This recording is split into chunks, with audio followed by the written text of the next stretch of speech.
রাহমাতুল্লাহি ওয়া বারাকাতুহু। একটু নজর চ্যানেলের পক্ষ থেকে আপনাদের সবাইকে স্বাগত জানাচ্ছি নতুন একটি ভিডিওতে, নতুন একটি রেসিপিতে। মা, তাহলে আজকে কি রেসিপি তুমি আমাদের জন্য তৈরি করছো? আজকে হচ্ছে সিরকার মাংস। সিরকার মাংস।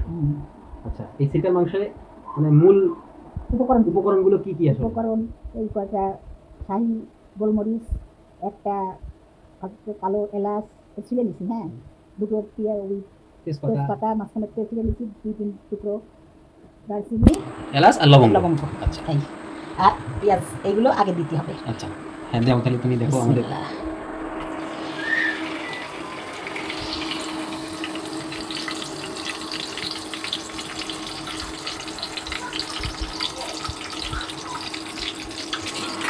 একটু হালকা নেড়ে নেবো।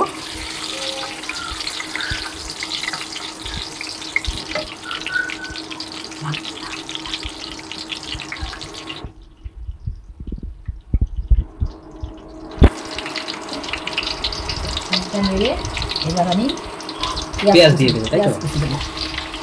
এই মাংসের সবচেয়ে বড় যে উপাদান সেটা হচ্ছে কি পেঁয়াজ বেশি দিতে হবে, এবং এখানে প্রায় হাফ কেজি মতো মনে হয় পেঁয়াজ আছে, না হলে কিছু কম বেশি আর কি। পেঁয়াজগুলো একটু নরম হয়ে গেল, এখন মশলা দিয়ে দিচ্ছে। পেঁয়াজগুলো একটু নরম হয়ে গেছে মোটামুটি। হ্যাঁ, কি দিচ্ছে? রসুন বাটা, রসুন বাটা পরিমাণ মতন, পেঁয়াজ বাটা,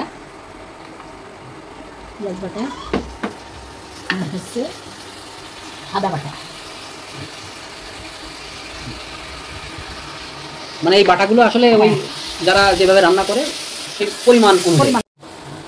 এই অবস্থায় হচ্ছে পেঁয়াজ একটু নরম হয়ে গেছে। এখন আমি একটু ভিনিগার দেবো। এই মাংস রান্নার মূল উপাদান হচ্ছে ভিনেগার। একটু ভিনিগার দেবো, অল্প করে দেবো।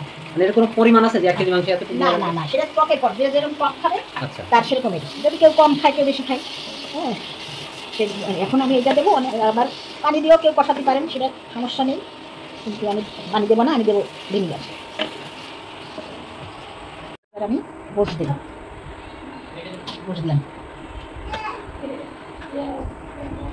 এখানে 1 কেজি মতো গরুর মাংস আছে, এবং এই গরুর মাংসের পিসগুলো সাধারণত আমরা গরুর মাংস রান্না করার সময় যেরকম পিস করি সেরকম হবে না, মানে ঝাল গোশ রান্নার সময় পিসটা একটু বড় হবে, তাহলে হচ্ছে যে একটু দেখতেও ভালো লাগে, খেতেও সুস্বাদু হয়।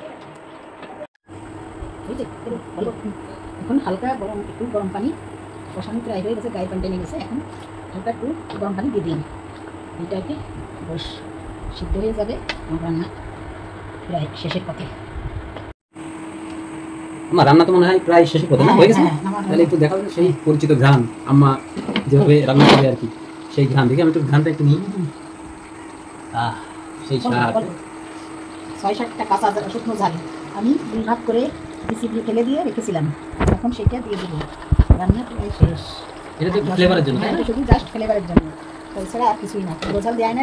আচ্ছা, এই রেসিপিতে ওই যে গুঁড়ো ঝাল কিংবা কাঁচা ঝাল দেওয়া হয় না, এটা বলে দাও। হ্যাঁ, গুঁড়ো ঝাল এবং কাঁচা ঝাল দেওয়া হয় না, এবং হলুদও দেওয়া হয় না। এটা শুধু জাস্ট ফ্লেভার এবং বেগুনিয়ামের জন্য। আর লবণ স্বাদ মতো যে যেভাবে। বিসমিল্লাহির রহমানির রহিম। আল্লাহুম্মা বারিক লানা ফিমা রাযাকতানা ওয়া কিনা আযাবান। বিসমিল্লাহির রহমানির রহিম। আলহামদুলিল্লাহ।